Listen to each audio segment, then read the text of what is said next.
right.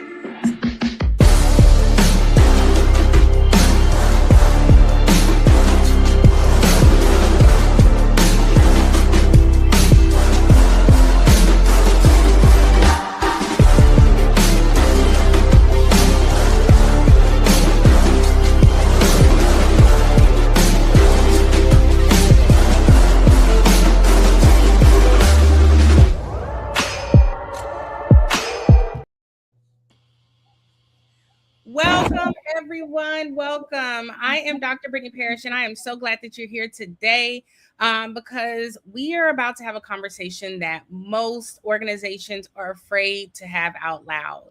Return on investment or die. And that's not a threat. It's reality that so many transformation leaders are living right now in their organization. So you're doing the work, you believe in the mission, but somewhere between your initiative and the boardroom, the story gets lost. And so today we're going to figure out how to change that. So I have two incredible guests with me.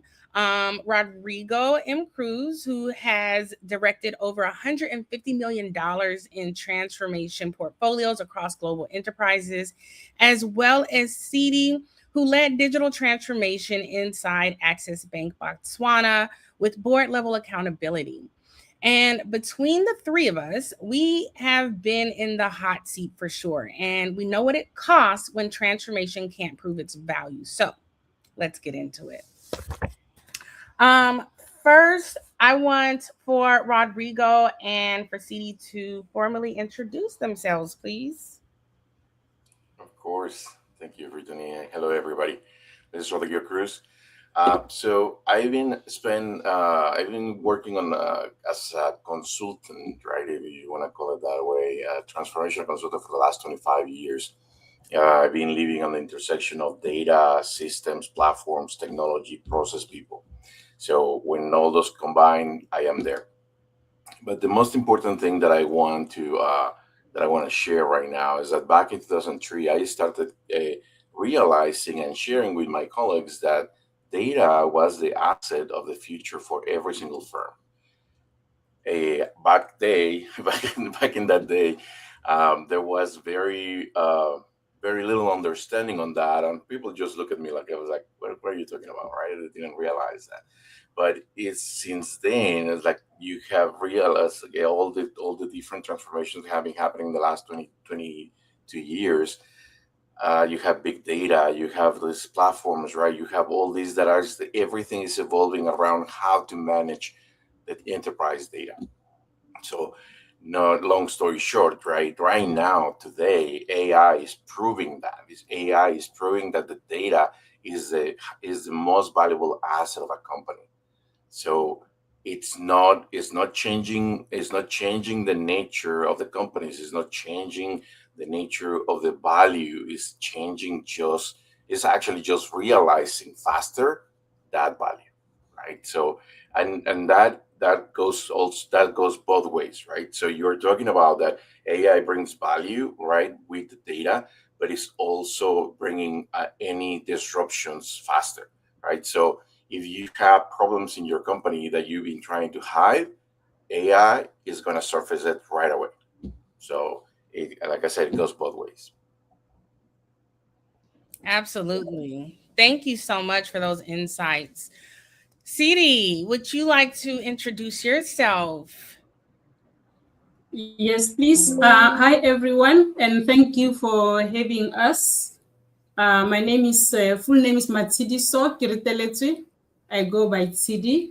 I actually have had some very good time within the banking sector. I've actually worked for 4 banks, recently the fourth one, and my background is on information technology.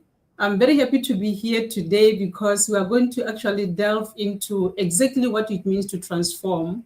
And I will be happy to contribute as we engage on the banking as well as generally as transformation. What does it mean for us today? What will the experience that we have gone through? And what does the future look like? Thank you, Brittany, and let's enjoy the show. Absolutely. So, what we're going to be looking at today is the fact that your transformation is only worth what you can prove. So, how are we going to prove it? How are we going to get that return on investment? Let's dig in. So, before we talk solutions, let's name the problem. 70% of digital transformation, it's fair, they've actually failed to meet the objectives. So, studies show that $900 billion, and that's B, that's billion with the is, I'm sorry. Oh, I'm sorry. I thought I heard something. So, over $900 billion with a B is wasted annually on transformation globally. And 38% of initiatives stall at the pilot and they actually never scale. Now, these numbers, I'm not making them up to scare you at all. These are the conditions your board is reading about. These are the numbers behind every hard question you're getting in the boardroom. So let me ask you something right now. Drop your answer in the poll on the screen. And I want to ask you, has your organization ever invested in a transformation that didn't deliver? So everybody drop their answer in the poll on the screen. You should see a poll pop up. And let's see here. Do you all see a poll? I can't.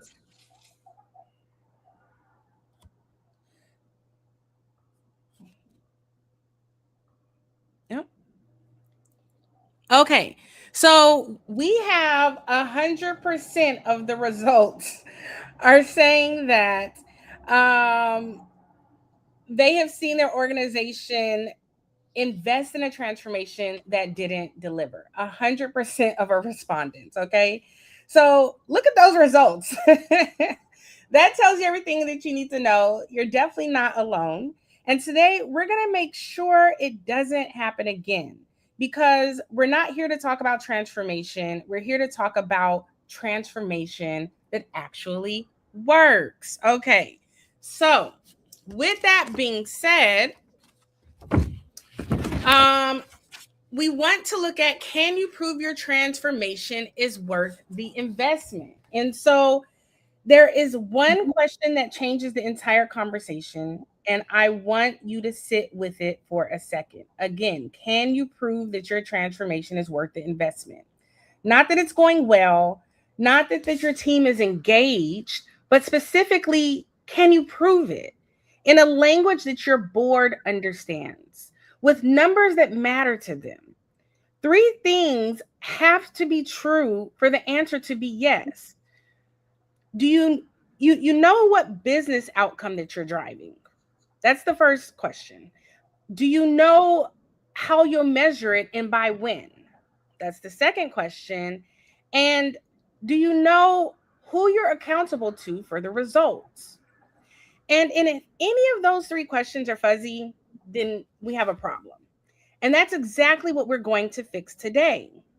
So now I want to hand it over to Rodrigo, and I want to bring Rodrigo into the conversation here because he has seen this play out across some of the largest transformation portfolios in the world. And so, Rodrigo, would you walk us into the 5 reasons leaders typically fail at return on investment? Yes, of course. So there are multiple reasons, right? But the majority of them, they boil down into 5 reasons.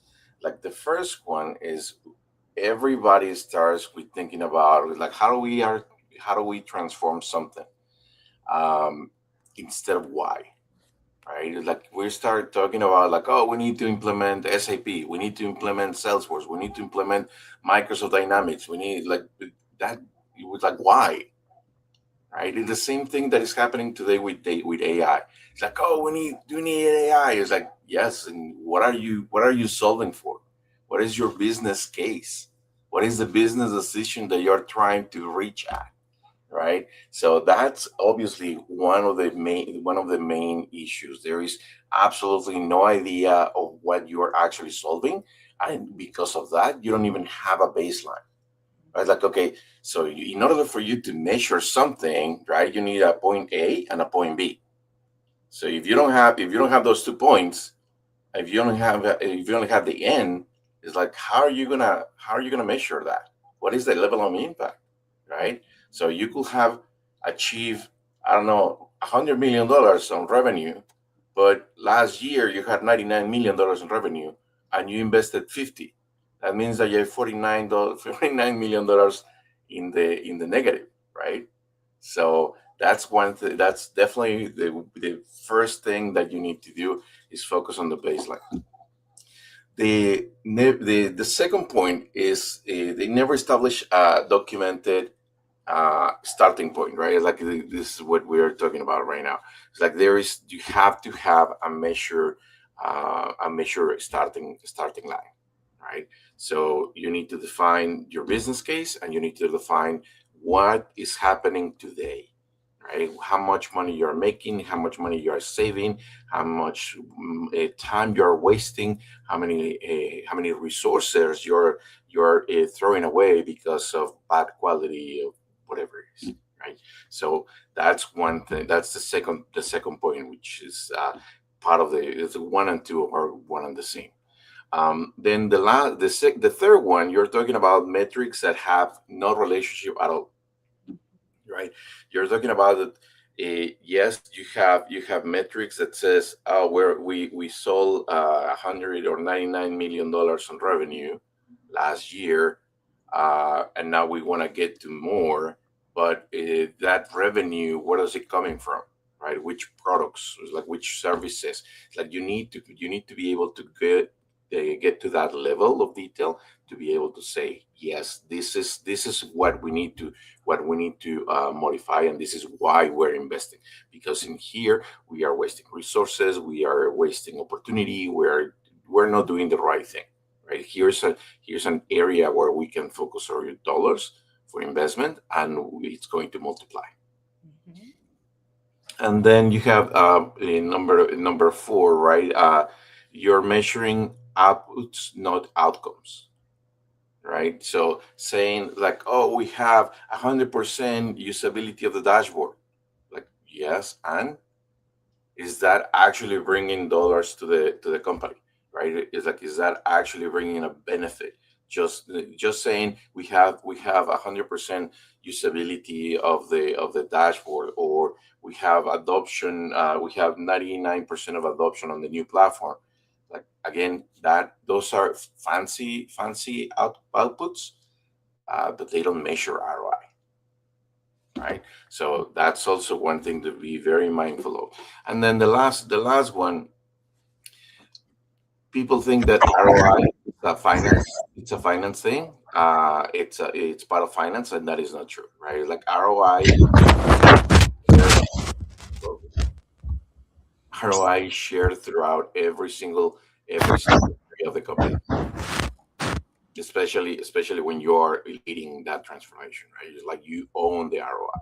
It's not finance going to help you calculate that ROI, but it's not going to give you the ROI because you are the one owning the transformation.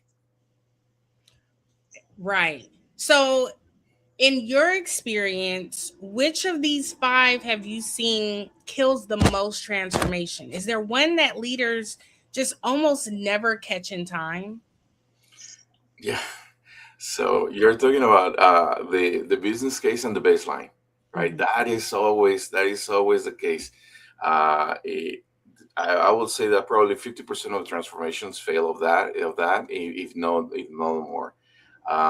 The baseline and your business case, they need to be the ones to bring up front and tell whoever is going to approve your budget for the transformation, right?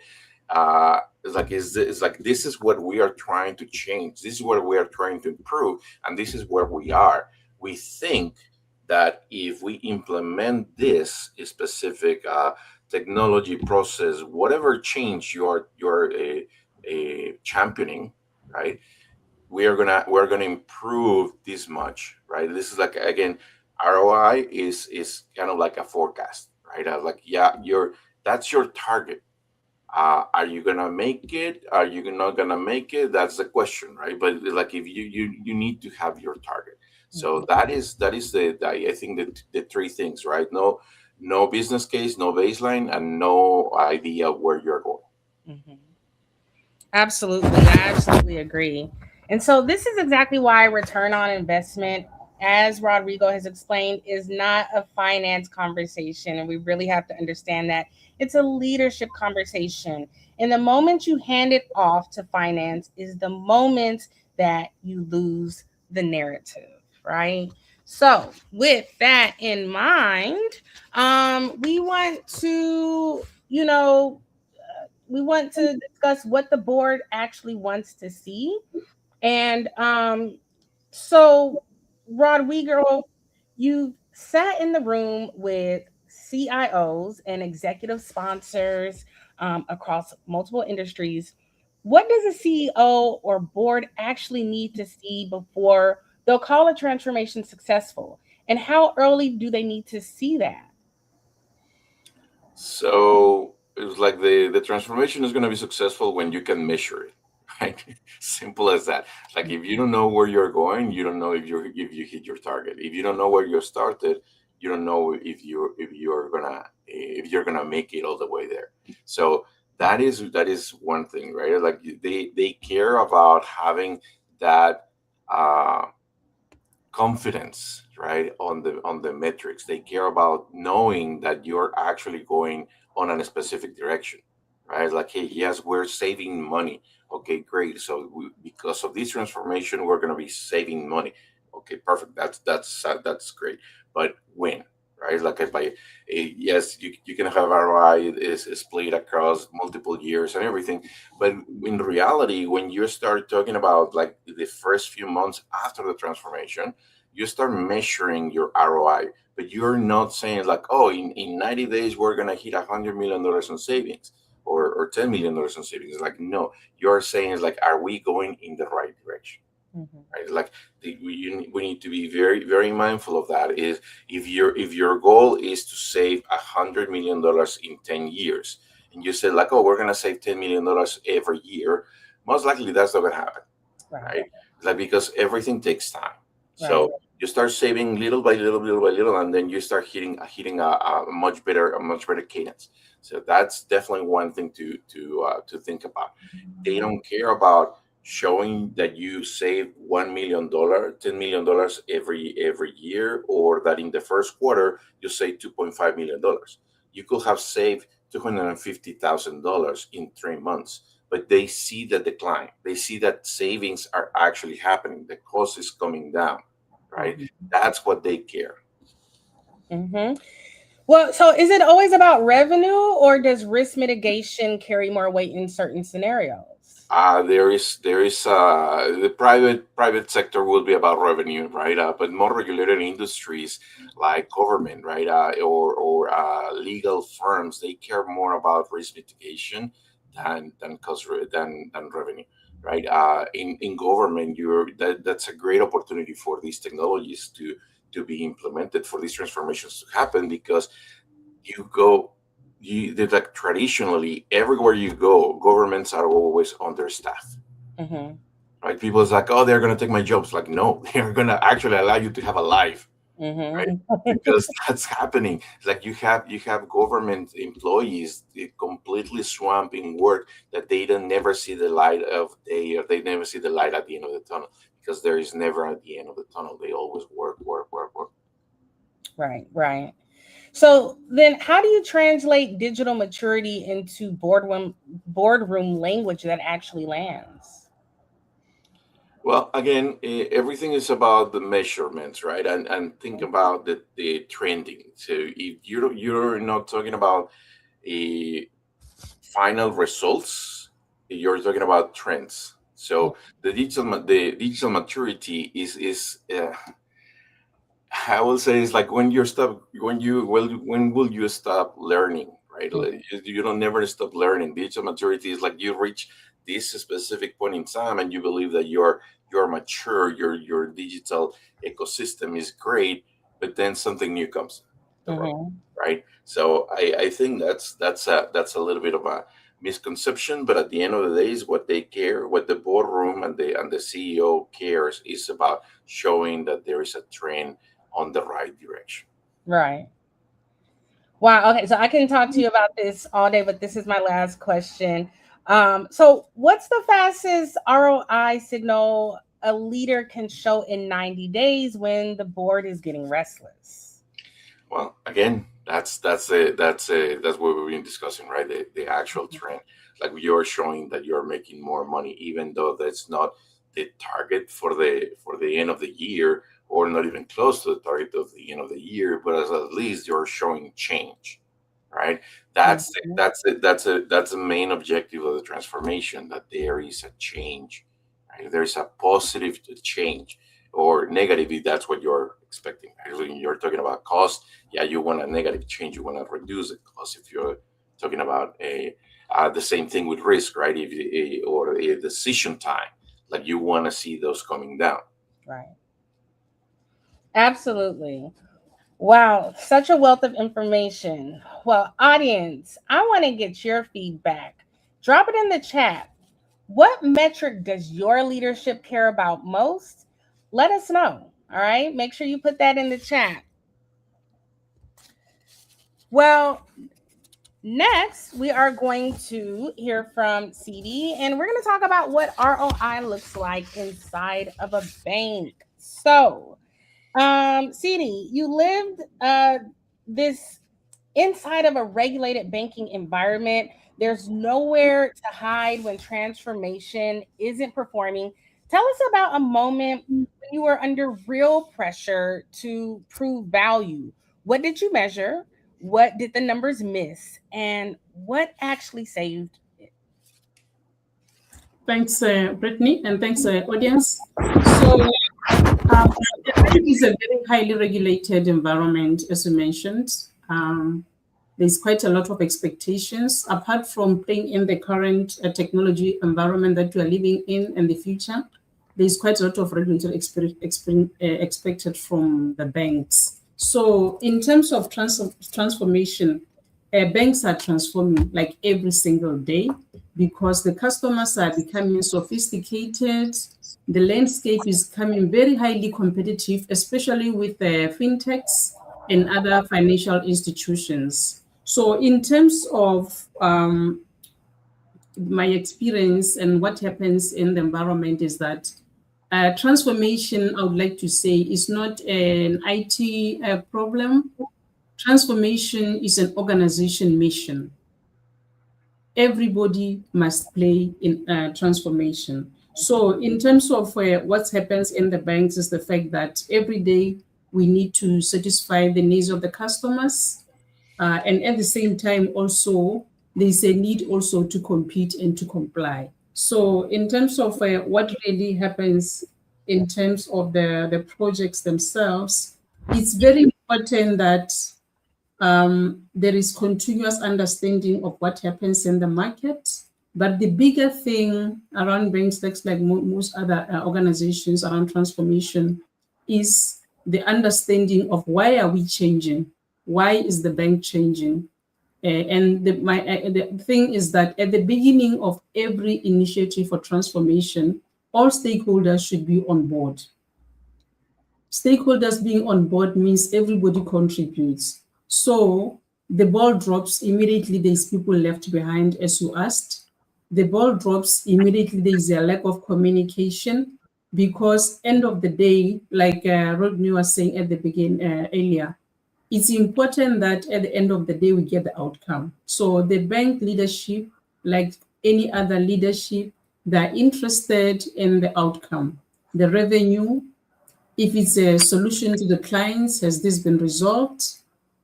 If it is a risk to be mitigated, has this transformation addressing it? If it's an issue of we would like to improve customer experience, what is the customer saying after the transformation has taken place? Mhm. Yeah. Mhm. Absolutely. So then what KPIs did finance actually respect versus the ones that looked great on the dashboard but didn't necessarily mean anything to the board? Finance actually would like what you call the leg measures, the revenue. Mm-hmm. They would like to see profits. They would like to see the net promoter score be increased by the customers. They are not interested in the lead measures like the project is 80% in progress. They are not interested in the fact that the IT system is working, because transformation, if you do it through technology, technology is a facilitator. If you're improving your process, is a facilitator. So finance is interested in the bottom line at the end of the day. Mm-hmm. Mm-hmm. Yeah.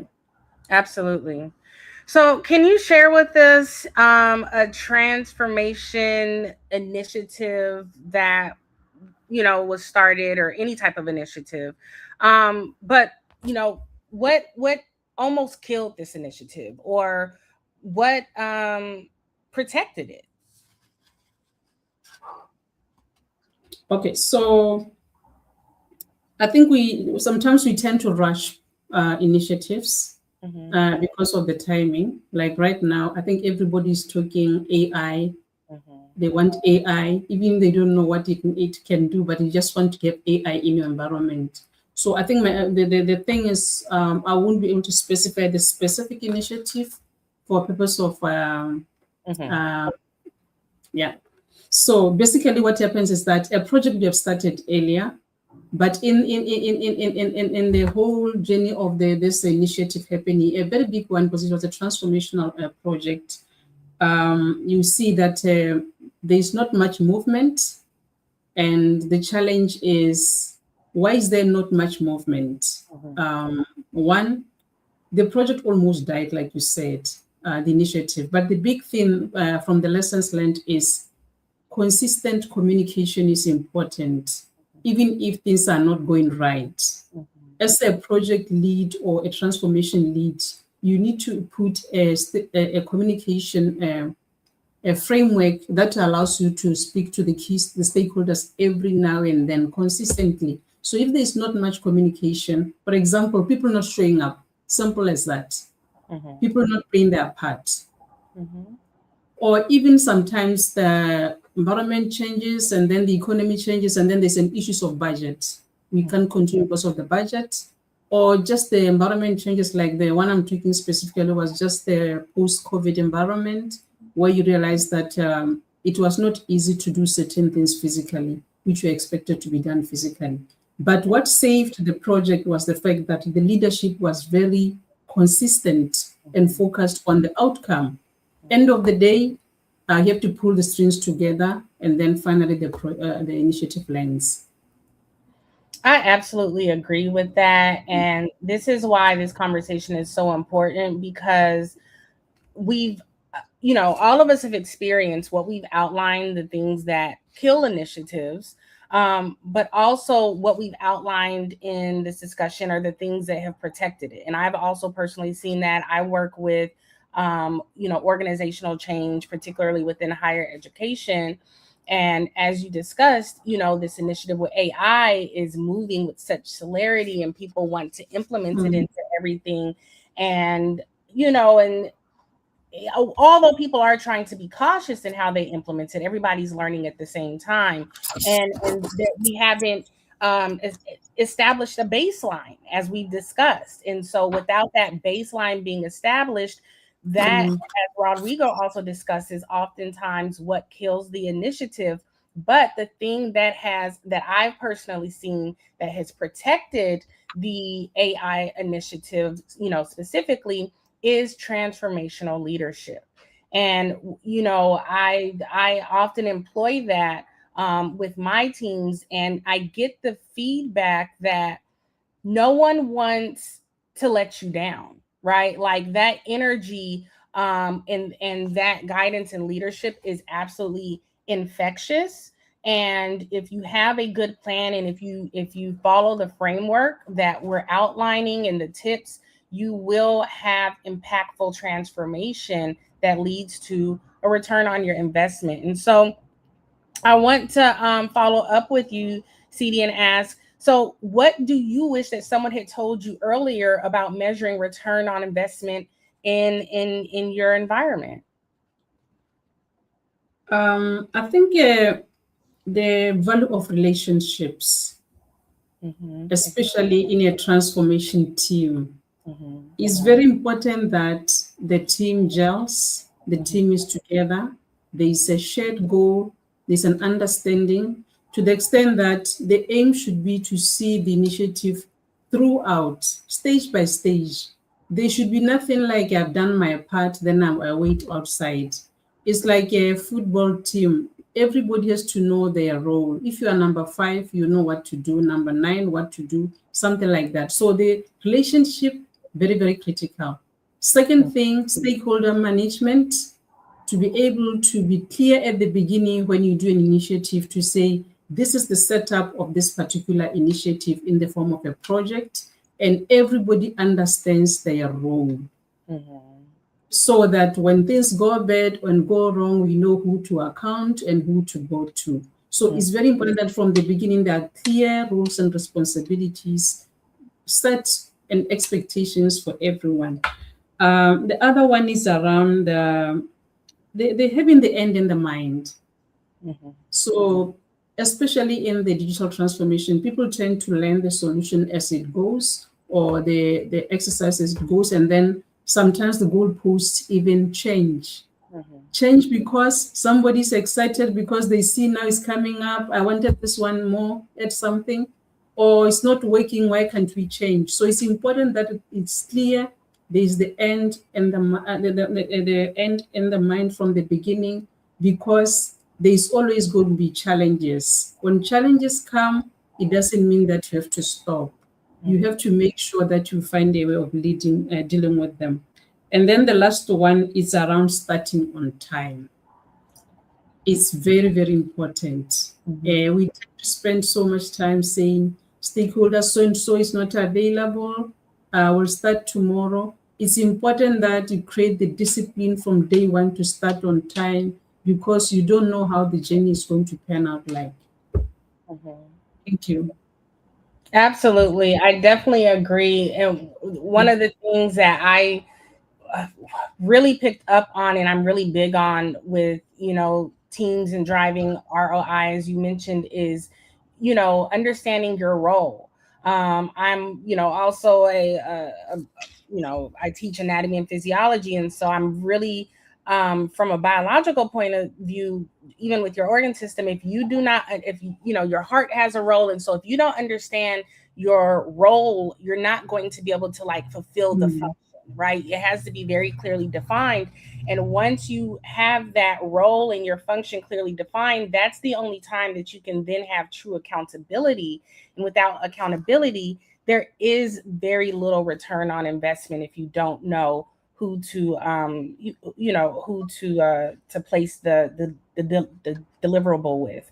So chat, we want to hear from you. Drop one word in the chat, please. What is the biggest return on investment challenge in your organization right now? Do you agree? Do you disagree? What are you finding in your industries and in your roles?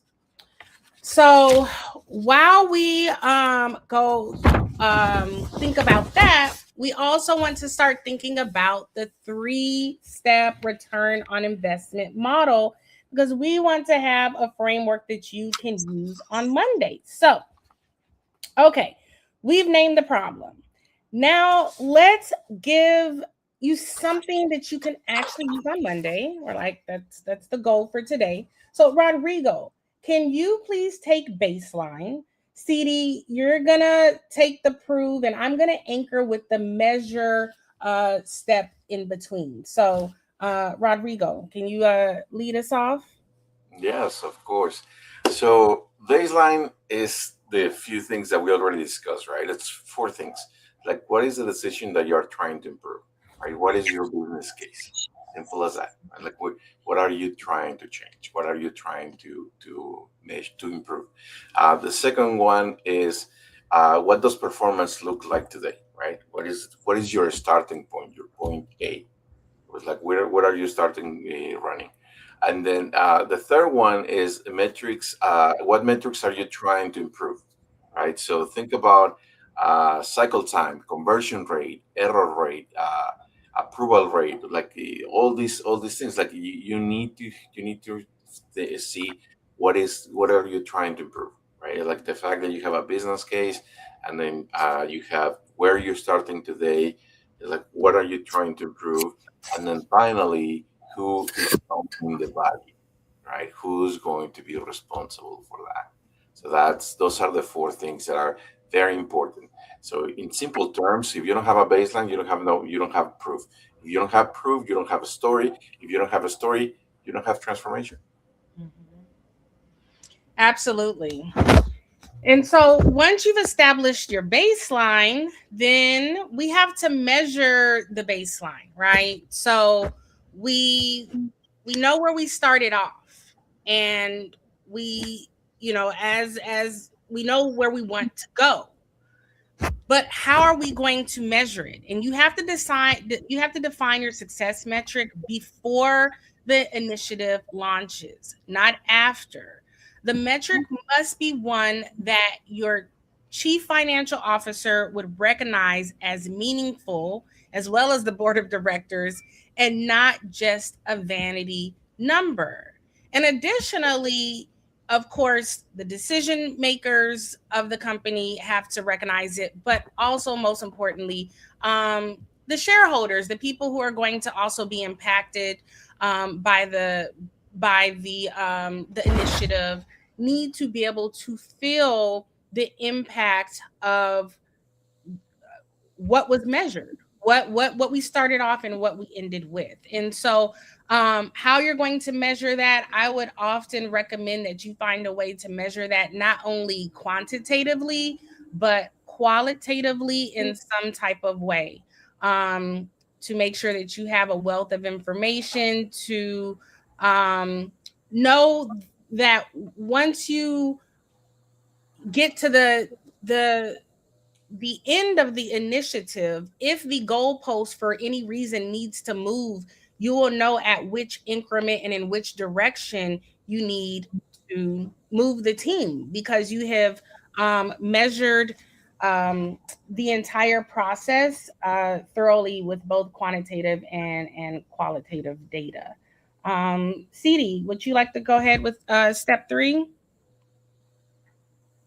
Okay, thank you very much. Yeah, so just to connect with the measure bit.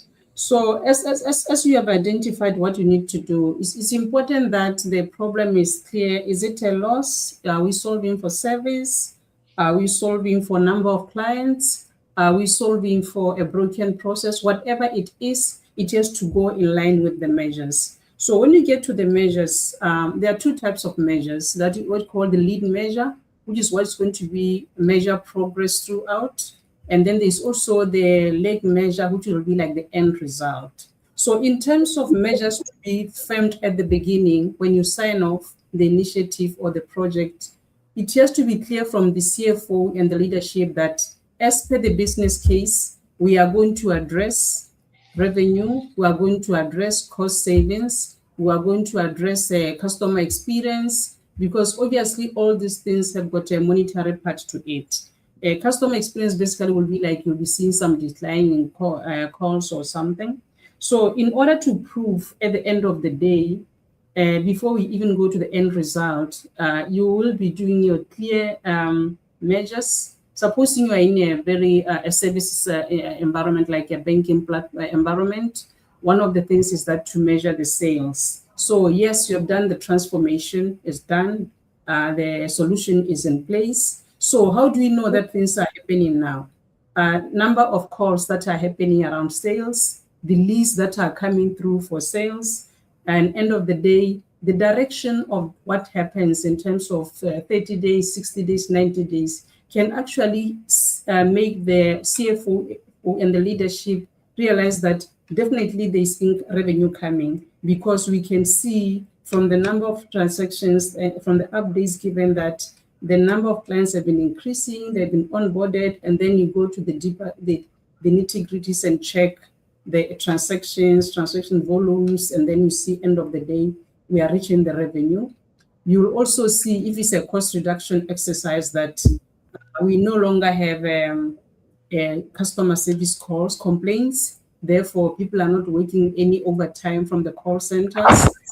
End of the day, this is the results. The costs are going down. Just to name a few. Thank you. Absolutely. And so, right now, think about one transformation initiative that you're running. Do you have a documented baseline, not in your head, but documented, right? And not only documented virtually, make sure you print out your documents and keep a hard copy. But if the answer is no, then that's your action for this week. Okay. So, next, we are going to talk about the lift framework. And we're going to walk you through this lift table very briefly. And then we're going to actually open it up to any guests that would like to provide some feedback.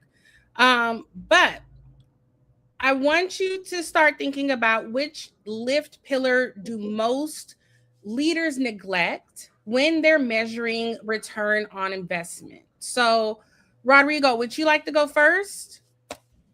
Yes. So I think one of the well, the biggest failure here is not having that measurement well defined, right? Like you said, written down, right? Like if you're talking about intent, if you're talking about ambition, if you're talking about all this, like the pie in the sky, like this is the final dream, right? Like that's nothing, right? It's like, yes, it's a good thing to have that, but it's not the thing that you need to measure your transformation. So the discipline to have that, right? Like you see, it requires discipline to actually measure the change. Right, right. So that would lead, that kind of points to the L pillar, leading self, discipline with, focusing on personal mastery, adaptability. And so what we're measuring here is, for example, decision speed, adaptability scores, 360 feedback results.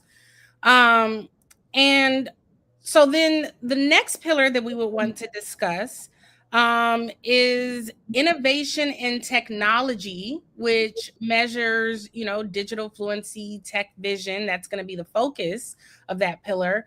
But what we're measuring, excuse me, is adoption rate of technology or innovation, or the initiative, or the productivity uplift, or the cost per process. CD, would you like to speak to, the I pillar or any of the others? Okay, thank you. I'll just add a bit on the L, and then I'll go to the I. So in Okay. terms of the L, what I want to share with the audience is around a reflection from your end. Can you actually lead yourself? Do you know yourself, your strengths, your weaknesses, your blind spots? Because it's important that when you talk transformation, you are on top of things regarding just being self-aware, to the extent that when you build transformation teams as a transformation leader, you are able to complement yourself and bring the people that can close the gaps that you have. So it's important that you know yourself in terms of they say your Qs, the IQ, the EQ, the SQ. I realize there's so many Qs these days, but just appreciate yourself. Are you able to lead? How do you make decisions? What do you need to make decisions? Are you somebody who consults a lot, over consulting before a decision can be made?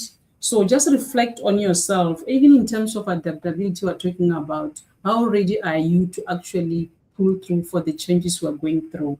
So in terms of the innovation and technology, I would like to say, yes, technology makes life easier, very easy.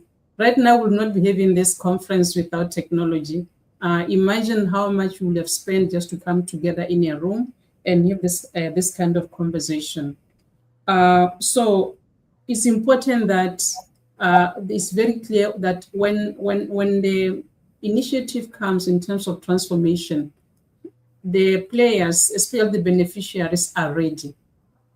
You need to make sure that all the time you take the end users with you, because once you land, they are ready to adapt technology. So like one of the things is where we're sitting right now, I don't know, there's a reflection to say, who knew at this time that there will be cell phone banking? And at the back that, what are you imagining? How is the bank going to look like in 2040? Have you ever thought about that? And I can actually tell you and assure you that I believe banks will still be there, because the environment in banking, no matter how technology changes, no matter how innovation changes, banks are very regulated, and it's not a market that is easy to get in. So that's what I wanted to share around the innovation technology, that we need to have a vision. The next decade, 2040, maybe your assignment, viewers, how is the banking going to be like? How is the world around you going to be like? Are you still going to be doing the things that you are doing today, or are you going to do something different? Are you ready to change? Thank you. Yes, absolutely. Thank you. And so the last two pillars are F for fostering teams, and the focus for that is about collaboration and psychological safety. Are you providing psychological safety and collaborative opportunities and guidance for your teams? Are you facilitating the communication that is required to foster effective teams? And so how do you measure that? You can measure that through retention rates, engagement scores, and psychological safety indexes. And then the T is for transforming business.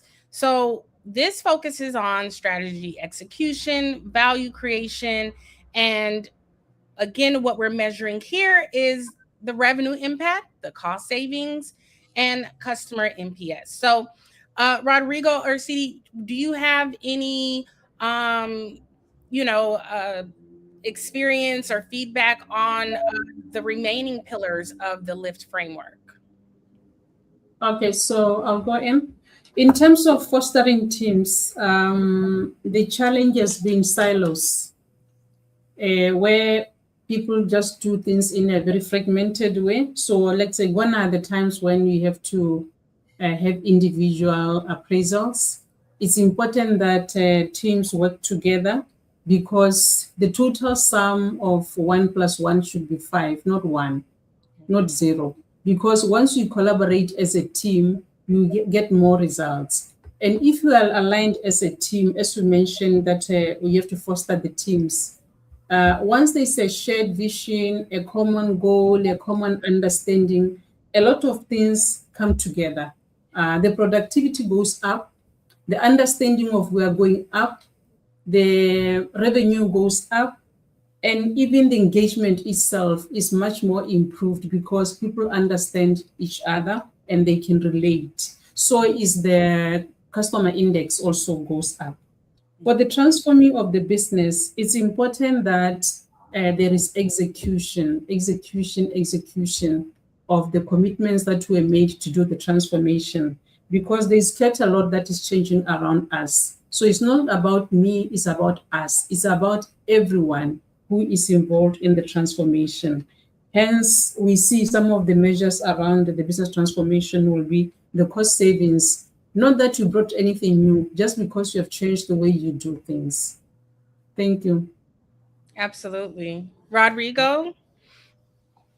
Well, transformation business, I think that's the part where you're actually start measuring things, right? That's when you're actually, well, not start measuring, but it's when you're showing the value, when you're bringing that this final picture of what is happening after the transformation, or even before or during the transformation.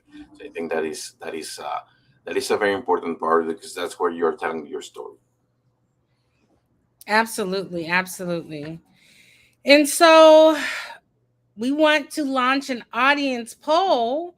Which pillar are you strongest in right now? Vote on the screen and let us know. Is it L for leading self, I for innovation and technology, F for fostering teams, or T for transforming business? What's your strongest suit? All right. While we get those polls in, we are going to now make sure that we leave this webinar with more than just inspiration, right? We want to have a Monday toolkit. And, because without inspiration, without action is just entertainment. And so while we definitely hope that you have been entertained during this hour, we also want to leave you with a 5-step commitment to take from this session into your organization before the week. So, CD, in banking, getting transformation ROI wrong isn't just expensive, right? It's a regulatory risk at the very least. So, what is the one ROI metric every transformation leader must track, regardless of their industry? And how do you make it visible to the people who actually matter? Thank you, Rodney. I think the one thing is to sustain the business. The business has to keep running. So it's important that there are certain non-negotiables that must happen in a bank. One of them is revenue. The business of banking is selling and buying money. If you don't make revenue, you can't be sustainable. There is also regulatory requirements around capital adequacy that are needed to make sure that the bank is running. So all the time, there's a guard against to make sure that as much as there's transformation happening, there's a bare minimum that you need to meet as you continue. The other one is around clients. I saw there's somebody on the chat who mentioned that traditional banking doesn't have a space anymore because of technology. I fully agree with that person, because today there's a lot that is happening around sophistication in technology. But end of the day, the bank remains a bank. There are certain regulatory requirements that it has to meet, and that's normally the minimum. But the main thing that the banks focus on is the client, because this is the same attribute that keeps the business going. The client is always the center of and the focus of all the transformations that are happening. Mm-hmm. Thank you. So, well, let me follow up with the question: how did you structure your return on investment reporting to the board, and what does that actually look like? Boards actually, I think most organizations they don't meet like every month. Most of the times, like every quarter. So there will be engagements throughout in the business with the executive management to report progress on every major initiative that is happening. And end of the day, the board gets engaged in terms of reporting. The board can always dictate on how often they want to get an update on a particular initiative. But at a minimum, the engagement is at the requirements and when they engage, which is usually every 3 months, but it can be more. Especially also if there's any escalations, I take it most of the boards are very responsive. They're able to come and address the issues without waiting for their regular meetings. So what is critical is if there are any escalations, there are already frameworks that allow boards to be informed as and when needed. Right. Excellent. So when the numbers weren't moving fast enough and there were these complications, what did you do? How did you protect the initiative?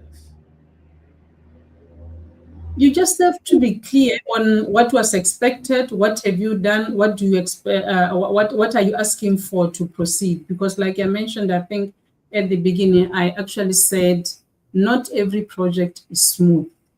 So what is critical is as you do the updates, as you let management know, you indicate the risks, you indicate the challenges, and then there's an engagement that happens to say, this is how you can be supported, or this is how we can support the project. And that has worked a lot. Consistent communication, it is actually very, very key.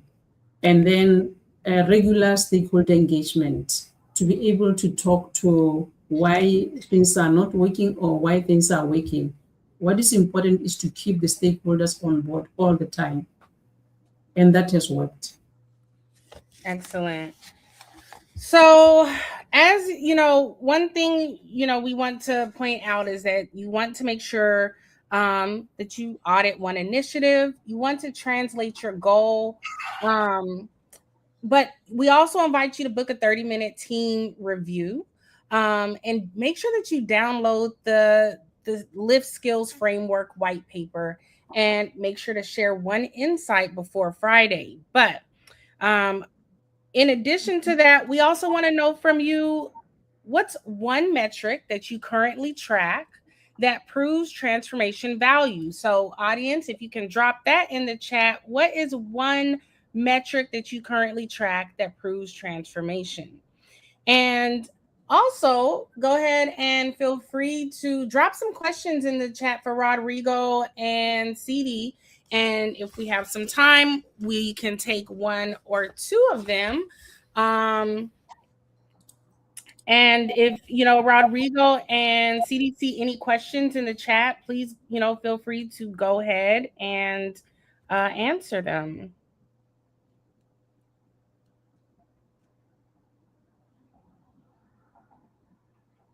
Yeah, I don't see any questions. Okay. Oh, it's mostly comments. Okay, excellent. All right.